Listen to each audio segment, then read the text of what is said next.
Boa tarde, meninos, tudo bem? Esse é o nosso encontro de número 6, então a gente está finalizando a terceira semana de aulas remotas, né? E eu gostaria de conversar com vocês hoje, dando continuidade ao nosso conteúdo do Renascimento e Humanismo, sobre o Renascimento italiano. Como eu falei na aula passada, o movimento renascentista começa na Itália e pouco tempo depois ele se expande pela Europa, né? Eu falei para vocês acompanharem o material em PDF, porém esse slide em específico eu não coloquei no material, porque tem no nosso livro, a explicação é muito clara, muito boa, tá? Então, lá na página 74 do nosso livro, a gente pode acompanhar o que foram os mecenas. Os mecenas, na verdade, eram financiadores do movimento renascentista, tá? Eram famílias ricas que se mantinham por meio da ostentação da riqueza e do poder. E uma dessas maneiras de ostentação era ser um benfeitor das artes e da cultura, apoiando artistas que expressavam novos valores em suas obras, tá?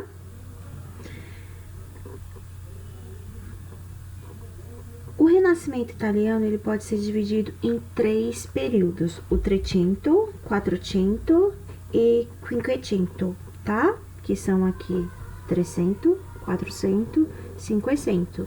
Em italiano nós vamos falar Trecento, 400, tá?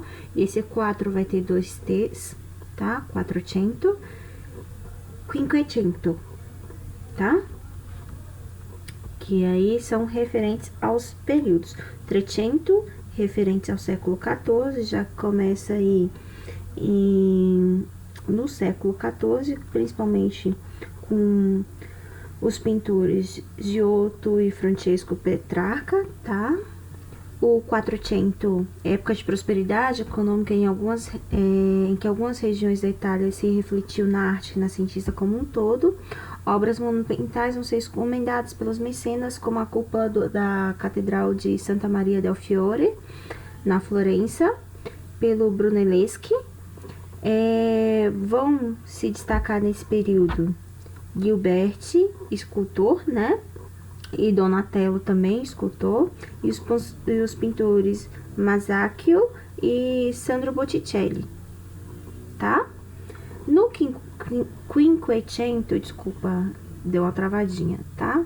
A gente vai ter uma crise econômica em várias regiões da Itália, principalmente razões das lutas políticas entre algumas cidades e estados italianas, tá? A unificação italiana vai ser algo recente, agora séculos 18 e 19, tá? Então a gente ainda tem um modelo similar à da antiguidade clássica. Nesse período, no entanto, a arte renascentista italiana vai alcançar seu esplendor, tá? Vai ser conhecida como Idade do Ouro Renascentista. Vão se destacar Leonardo da Vinci, Michelangelo e Rafael, tá? Eu acredito que vocês puderam perceber que a gente falou alguns nomezinhos aí que lembram personagens clássicos, né? Então, no próximo slide, a gente vai falar sobre essas coincidências aí. Vão se destacar nesse período aqui também Dante Alighieri, tá? Que vai ser o autor da Divina Comédia, clássico, super conhecido. Se vocês não conhecem, recomendo que leiam. Se não me engano, tem na nossa biblioteca virtual. Então, mas de qualquer forma, eu vou disponibilizar em PDF, tá? Nessa aula. Giotto di Bondone. Deixa eu só conferir aqui qual é o dele.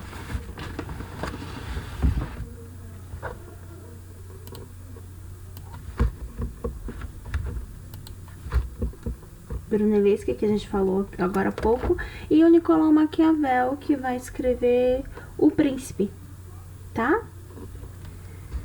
Super conhecido.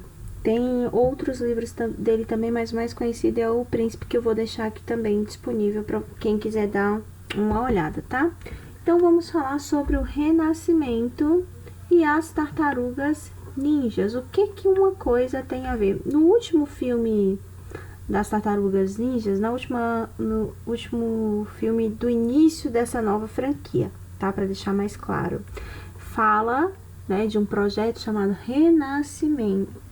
E por causa desse projeto, então, desse nome, as tartarugas mutantes adolescentes que a gente conhece vão receber os nomes inspirados em grandes artistas renascentistas: Donatello, Leonardo da Vinci, Rafael Sanzio, Michelangelo Buonarroti, tá? Então eu coloquei para vocês aqui o desenho clássico da minha época. Claro que vocês agora conhecem os mais modernos aí do filme com a Megan Fox, se não me engano, tá?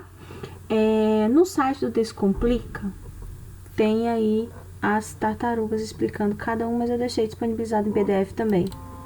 Vamos dar uma olhadinha nas características de cada um? Então vamos lá. O primeiro é o Donatello, que na ficção é esse da faixinha roxa, tá? Donato di Niccolo, conhecido como Donatello, foi um artista renascentista muito ligado à produção de esculturas, tá? O próximo que a gente tem, talvez seja o mais conhecido, Donatello, né? Que é o Leonardo da Vinci, que é retratado nos desenhos, nos filmes, como a tartaruga da faixinha vermelha. Vermelha, não, azul, perdão. Fiz uma confusãozinha aqui na faixinha azul. Foi um homem bastante dedicado à pintura, escultura, arquitetura, astronomia, música e várias outras áreas do conhecimento, tá? Principais obras dele aí são baseados no antropocentrismo, tá? Obras mais conhecidas: A Última Ceia, que foi aquele que eu falei para vocês ficar no final do arquivo em PDF, e Mona Lisa, né? A Moça do Sorriso Misterioso. Rafael Sanzio, tá? Representado apenas como Rafael nas Tartarugas Ninjas, usa a faixinha vermelha. Donatello, Leonardo, Rafael, tá?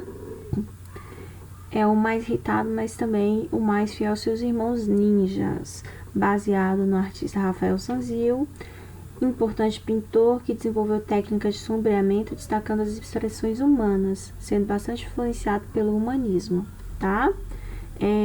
Ficou bastante conhecido por pintar principalmente Madonas, tá? Maria, mãe de Jesus, ainda ligado à religiosidade, tá?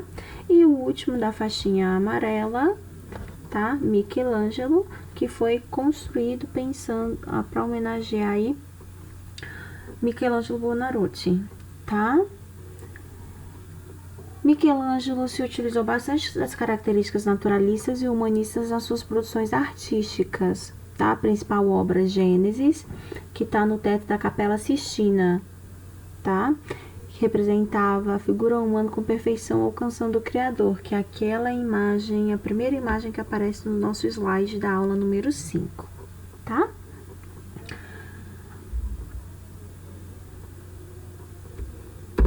Dando continuidade ao nosso conteúdo, a gente vai falar sobre essa expansão do Renascimento, tá?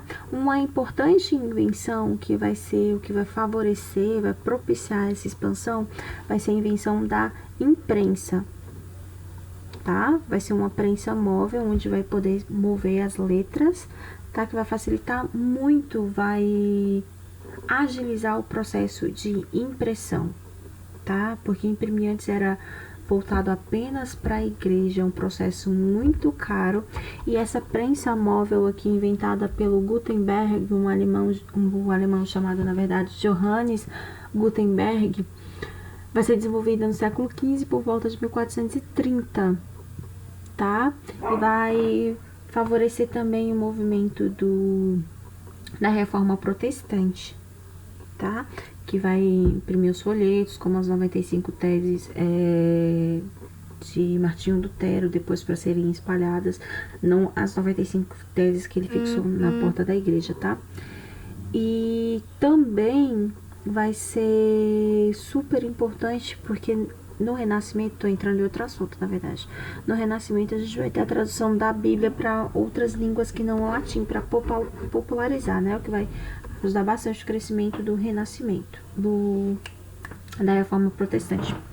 Nesse período vai ser usado aqui para impressão de livros como o do Luís Vaz de Camões, Os Lusíadas, que vai ser inspirado na Ilíada e na Odisseia, atribuídas a Homero, tá? Miguel de Cervantes, que vai escrever Dom Quixote, que aqui a gente tem um retrato dos moinhos de vento, que a gente falou na semana passada, das mudanças na Idade Média.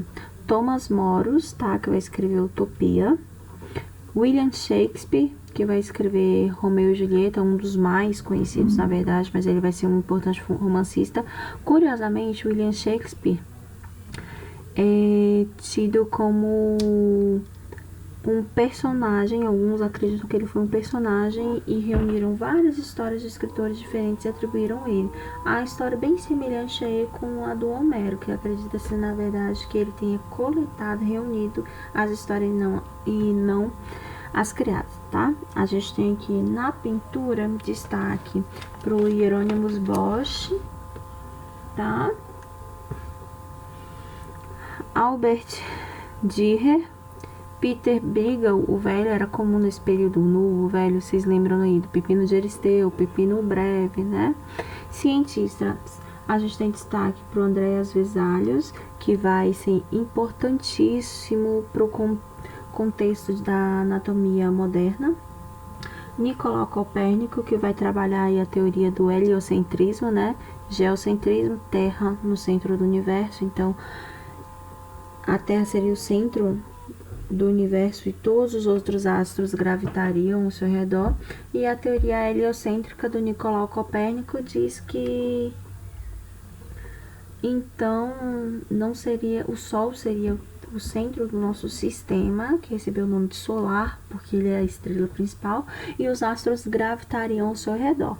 E a gente viveria numa galáxia que, por causa da cor esbranquiçada, seria Via Láctea, né? Por láctea em homenagem ao leite, por causa dessa cor branca, esbranquiçada, que faria parte de um conjunto de galáxias que daria origem ao universo. Eu espero que vocês tenham entendido e caso tenha ficado alguma dúvida, coloquem no mural ou chamem no grupo do WhatsApp que eu respondo prontamente, tá ok? Boa tarde, meninos, bons estudos!